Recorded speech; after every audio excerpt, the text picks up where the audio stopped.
They function around art elements, design principles, and your needs.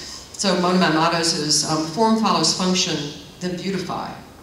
It works. So this low hedge is the line of, repetitious line, circle. These little boxwood nodes, this is a classic formal setup. Those bumps of boxwoods are repetition. And so it is somewhat calming to the eye. And anyway, I just thought I'd show it. And then this is an axial view, straight view with a focal point at the end. There's an LA on either side that focuses your tunnel vision toward that one vanishing point in the distance. And then we have secondary unifying objects of these boxes. And then the color is green.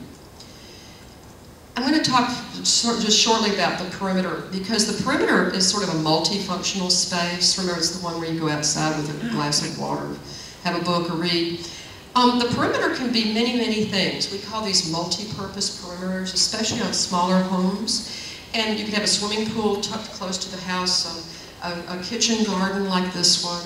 It could be an outdoor grill, a pavilion. Everything can be closely, tightly packed to the house. In this case, it's a pretty little kitchen garden with 4 parts of this, and this wonderful cobblestone banding. This is made out of crab orchard stone. It's a type of stone from Tennessee, crab orchard, Tennessee, that we get tumbled, get it cut up into little bricks, and then they tumble it. It looks ancient. Prettiest stuff in the whole world. I wish I had a commission on it.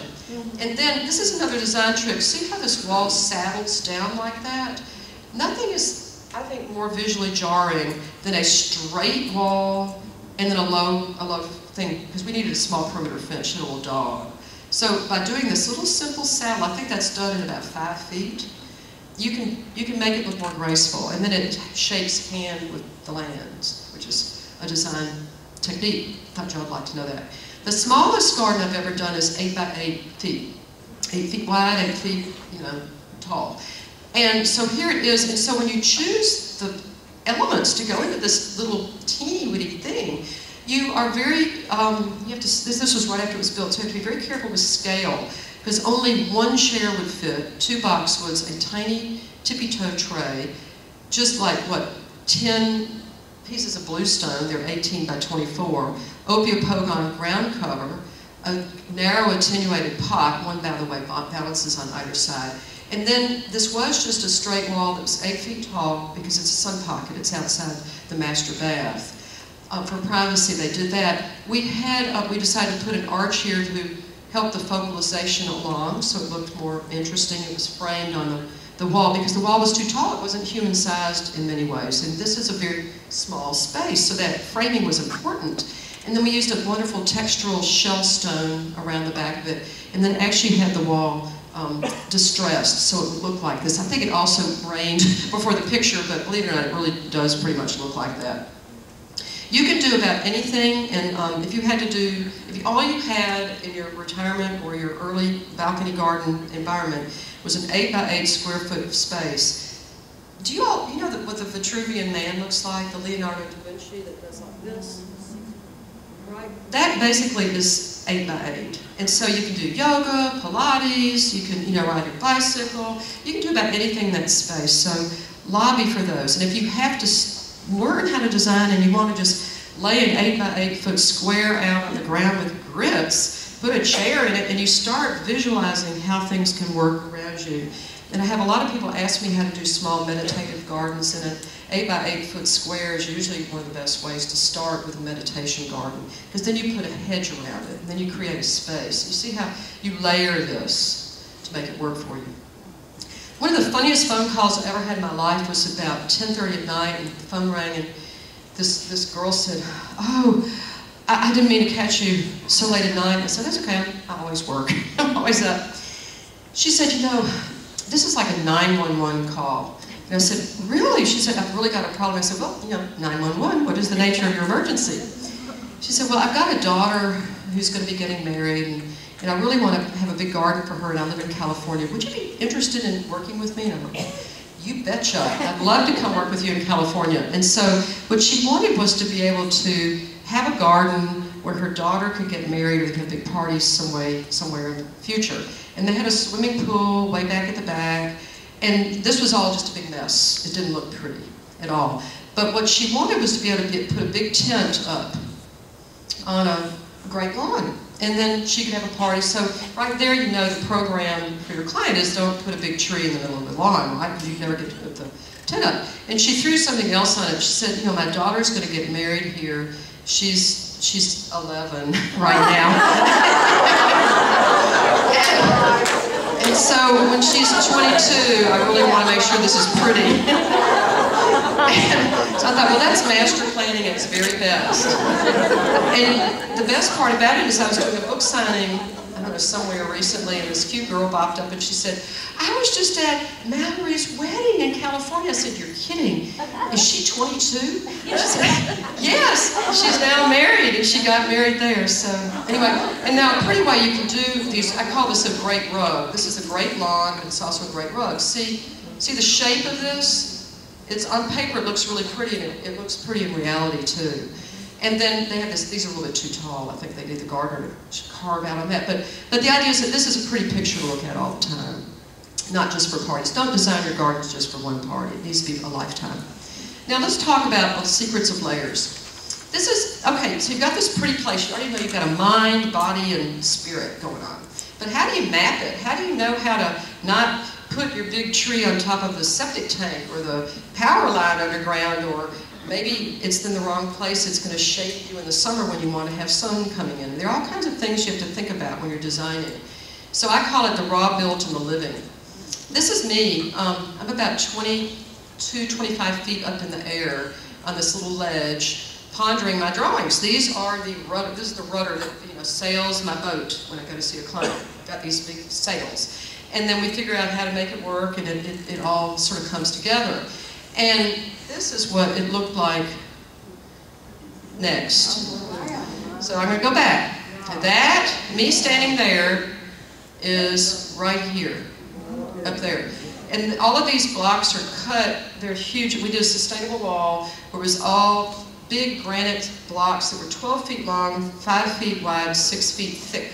And they cut them on the property to fit like a jigsaw puzzle with dead men that went way back into the back of the wall. And they drilled holes around the top. Think of this thing being this tall. They drilled holes across the top, 5 of them in a line. They drove in little pins. This is the mountains of North Carolina.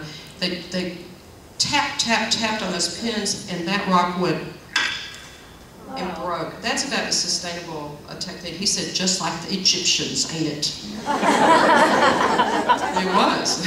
What's so cool is that this wall immediately started getting colonized by asters and small flowering forbs. It was really amazing. And so it was beautiful drainage, but it was really an amazing thing to see that colonized. And it's only 20 feet from the house, so it had to be articulate. There's a little story behind this one. So when you're looking at layers, you need to look at the raw, which is that raw thing you saw, or it also relates to your driveway, your property line, your setbacks, all the things, the environmental needs, the north arrow, et cetera, et cetera. And then there's this one called the built, which is the hardscape that you're planned or undoing. And then there's the living, which is raw also has your existing trees. The living is a living landscape that you're making your spirited place come alive with. So this is about as simple as I can get my site plans to be. When I teach my courses, we do this thing called the spaghetti noodle plan. And I do a little meditation before it, and you think that you're way up in a hot air balloon. I wish I had time to do it with y'all right now, but just imagine being in a hot air balloon, looking down on your property and seeing the roof and seeing a car drive up, and the UPS man gets out and he walks around. So then after the meditation, you draw what you just saw. And so I find adults are really compliant.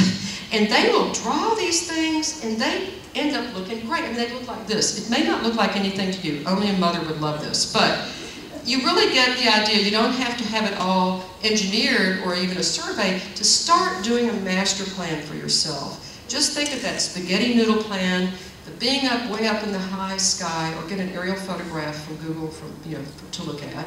But you can intuit this. It really works. And what we like to do is find potential spaces in your mental image of your property where certain things can happen, whether it's composting, water harvesting, the things that will help cool Mother Nature and make your property work as a perfect spirited place unit.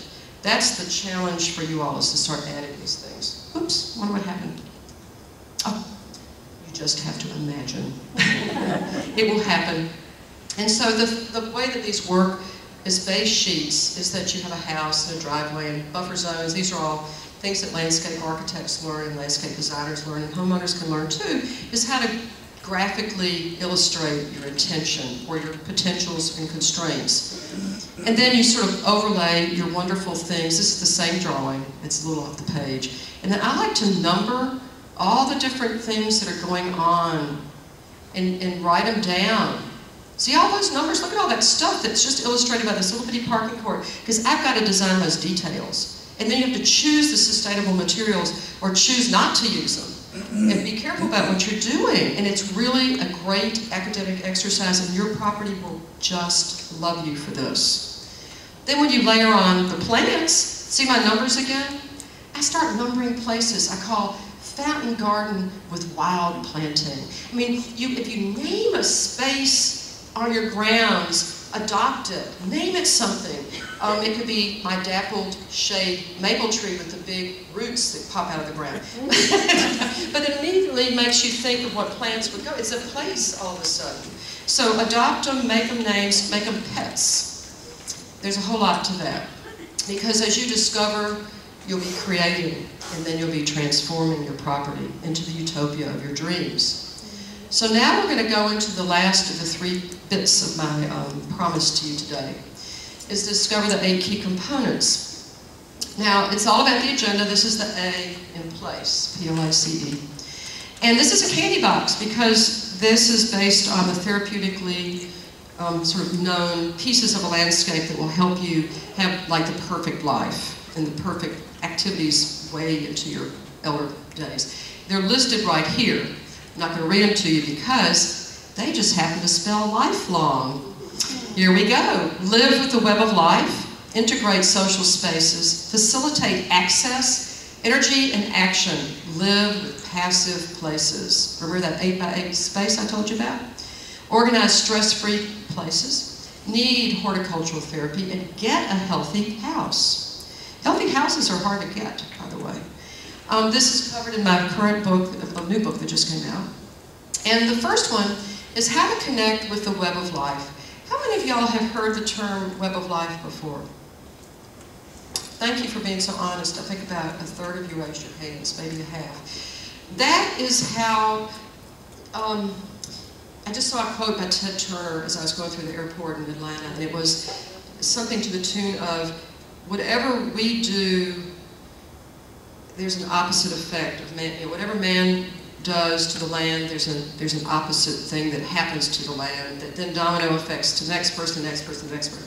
I know this is not unfamiliar to you, but it's the idea that you're part of a web, and if there's a piece cut in that web, then everything starts to fray, and the domino effects are much greater than we ever imagined, especially now in the climate reality phase of our existence on this planet. So if you can make places on your property for birds to rest, give them bushy areas, 10 feet in the perimeter around your property will really help birds. They like tiered plantings, small, medium, and large, so they can get different types of food. They feed in different ways. You want birds. Birds are really good for you, for the environment. They're part of the ecosystem, the whole big picture. And then you want to have food for them so that they'll nest, and so they'll breed and feed. So it's rest and nest, breed and feed. And did you know, or feed and breed, nest, rest, breed, feed, is something like that. But that's the National Wildlife Foundation's credo. So remember that when you're thinking about inviting animals into your property like birds or butterflies. You've got to make spaces for them. Usually they're tiered plantings. Then harvesting water and getting the water to go to the right place is one thing that we briefly talked about with Pat. And then, but when you're doing it and you're building it, if you have an edge of stone like this, you have to drop that stone border down on the ground, and it pops back up. You see how it popped back up? This is called a curving line of beauty, by the way. It's a picturesque technique. It's the line of beauty. Hogarth wrote about it in 1760. It drops down. You have to explain to your mason or your husband or your wife or whoever's doing the work, the helping hands at home, that it has to drop down, because on paper it won't look like that unless you have detail. But the water will sheet drain across that, and then you can create a specialty garden around that extra water that comes its way. And you put plants in that extra water area, like the wonderful garden that you showed us, get in their way, and then it becomes a special place. And I think that's a wonderful way to sort of harness the ecosystem on your property in a very beautiful fashion. And this is its little icon. It just basically the water wants to go downhill, it gets captured, and then it's sort of a little pond. Seems pretty simple. What we really hate are things like this. And I was at a place outside of Maryland, just in Baltimore, and it was called the Preserve at Arundel. And I looked at this planned unit development, multi-purpose casino, etc., place where my conference was, and I thought, well, I'm going to go find the Preserve. And I walked for almost 20 minutes, and I came over a hill, and there was this. That was the Preserve, which I'm just sharing it with you, because even, you know, the best planned things that happen, nature doesn't get taken care of. And it's really up to us to enforce it, to help it, to throw ourselves in front of things that can hurt it. But this was just a fragment of a big woodland. It makes me sad to think that I had to see this. But you know, already the weeds were coming back, and I picked some wildflowers from my hotel room and just pondered the act of man on the land. And you know, there are all kinds of zoning trade-offs that made this big casino development work. But frankly, I left a little disappointed in the planning process and the enforcement of it. But anyway, so we just covered this one piece called Connect with the Web of Life. The next one, and a happier note, is encourage social interaction. Oh, by the way, in the Connect with the Web, in my book, I talk about the 6 sustainability principles, which will help guide you forward in making informed decisions about how you live on your land. And when I was building and working with Dovecote, our little property and captures, I literally went back to this book that I just written because I was in all this chaos of building this house and fixing it. I still can't live there. And that was back in May. And I actually went through and I made a list of things that related to what I was trying to teach, and it helped me. So I'm a living proof. You know, you can't remember all this stuff. It's nice to have a list to go by. Anyway, the next one is called Encourage Social Interaction, because as we age, we really want to be involved with all age groups, especially elders. And so you can, to bring the web of life back on your property, you can have something as small as a little pond like this. If you build it, they will come.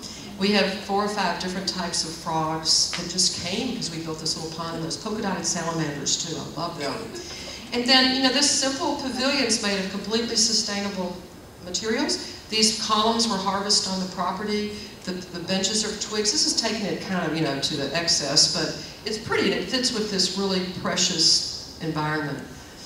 Then the next one is embrace active recreation and to play and exercise, because you need to get your blood going. This is, you know, not just about pondering and meditating. It's about getting your body to move. You want to have places designed in your landscape, not necessarily to swim, but to be able to chop wood or prune trees or do Pilates or walk or, you know, do push-ups. I mean, there's so many ways you can make your property be an exercise circuit and enjoy the fact that you can design this in. Then the next one is provide passive places and retreats and inward spaces that we just talked about with the 8x8. I think that composting is next to godliness, and a compost area can be as narrow as 5 feet wide at the most. Put all your junk there, the rolling bins here for compost tea, and it just stretches so it's on the back side of this garden fence, basically, with a path next to it. You can really get a lot of energy and activity by clipping a hedge. These are different sizes of hedges, just so you get the idea of the different scales you can have. That's my husband clipping. This is our cocktail party terrace, where we have a pretty green umbrella to kind of look like this environment.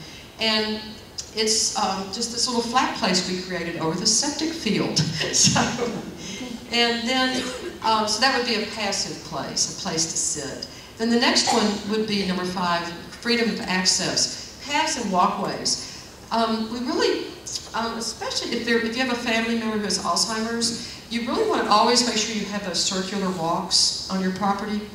and that they're contained, because an Alzheimer patient in particular will get very frustrated and agitated if they come to a dead end. And I didn't know these things until I took that course in Chicago. So you need to have things that make them feel free and don't frustrate them. And it's also good for your service, because you can roll your golf cart around or whatever, your own needs with your wheelbarrow. Then another one would be harnessed evidence-based stress reducers. Because, have you all heard of Shinrin-yoku? It's forest bathing. I'll tell you about that in just a minute. It's pretty cool. So a node, you'll find with facilitating access that all of your problems are in your nodes. And a node on a property, in landscape speak, is something like this, where you've got a path going that way, and a path going that way, and where it meets, see this kind of loose oval that I'm showing with the pointer? That's a node. It's a point of decision making. And your problems really are all in your nodes. It's where your desire stops here and changes direction. And so this is a little icon that shows you sort of its diagrammatic needs. And I found that those are places where you can, actually this is kind of a funky one. This is in Acadia in Maine. It's really quite beautiful. They have all lichens and things, but they've played up the fact that this spaghetti noodle is actually a place to be.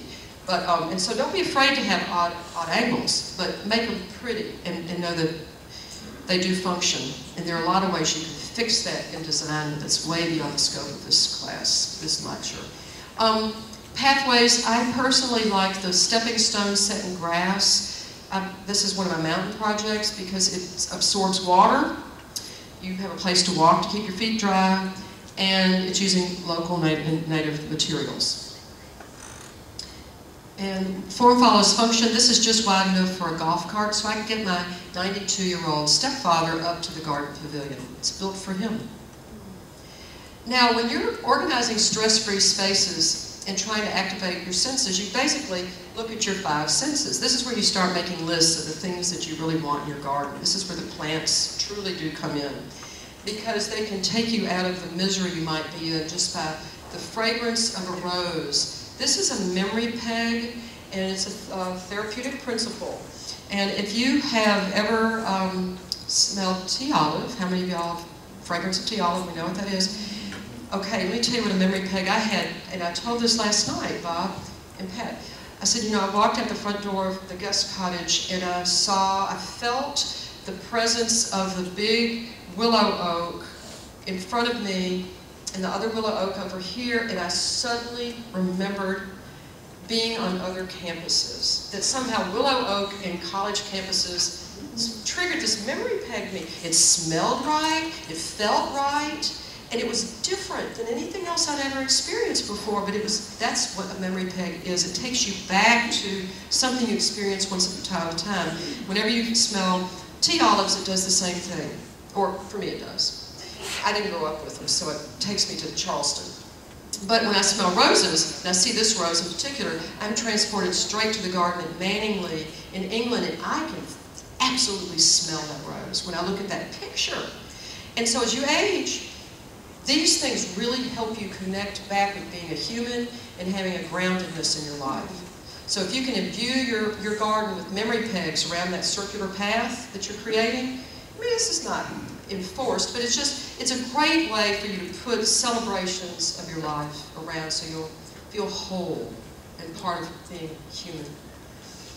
One of the most important spots in a landscape, I truly think, is the bench.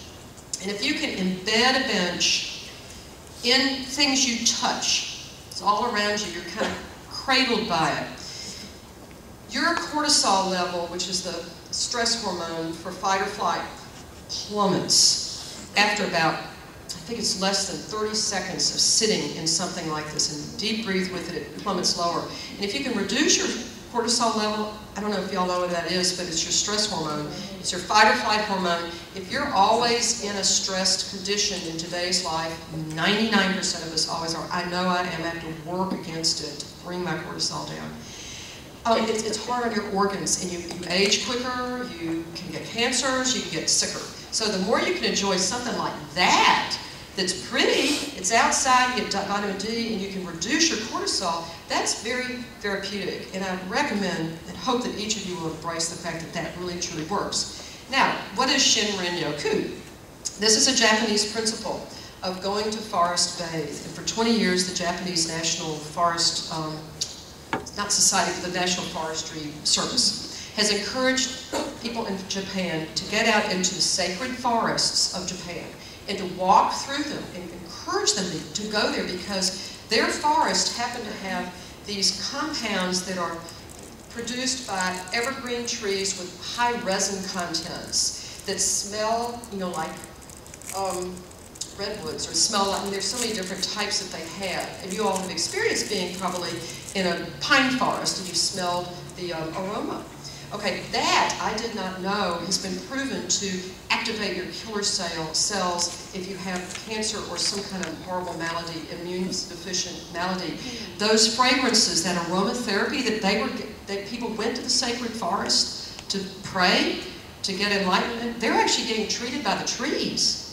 Does that not give you goosebumps? I think that's really cool. And so now they're suggesting that you take the essence, the flower essence, and just rub it on your arms and go through the forest, and it helps people with illnesses. I mean, I'm going to do it. It's not going to hurt you, right? So anyway, this is something to remember, and then remember the forest bathing. Shinrin-yoku. Also, you can design into your own property. This was my front garden at High Code. Just a pretty garden with different colors. You know, red colors tend to be more energetic and spike you up. This is sort of the yin and yang of garden design. And then the colors of greens and pale yellows and pale blues tend to bring you down and make you more meditative, etc. That's a typical principle. Now the last two that we've got, horticultural therapy.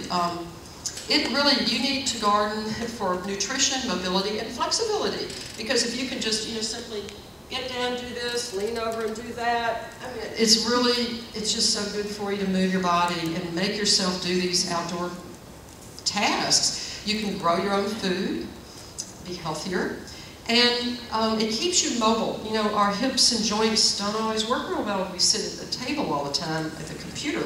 So if you get out and walk around your garden, this is going to help you walk different, you know, walk a little to the left, make yourself swing through it, so you're moving your body in a way that's different for it. Then the last one will be create a harmonious, healthy house. This deals with harmonious sight. We talked about the spirit, lifestyle needs, energy alternatives, clean environment, and sustainable construction. That's a big ticket item. It's very difficult to get that in a house, but you can. It's hard to change a house to become more energy efficient with solar or geothermal, but you can. You know, you just have to have a desire to do it, and as they say, there's no problem in landscape or construction that more money or labor can't solve. In our garden at High Code, we created, this is our garden for nutrition and mobility. I just love this place. And then we had a green roof with a, up at the top. I'll show you that in a minute. So about horticultural therapy, whoops, let me go back one. Whoops. You can create a small pocket garden for food in something as narrow as this. This is about 7 feet wide from here to here. And underneath it is a huge propane tank that's 20 feet long. It was next to their driveway. What could be uglier than a propane tank?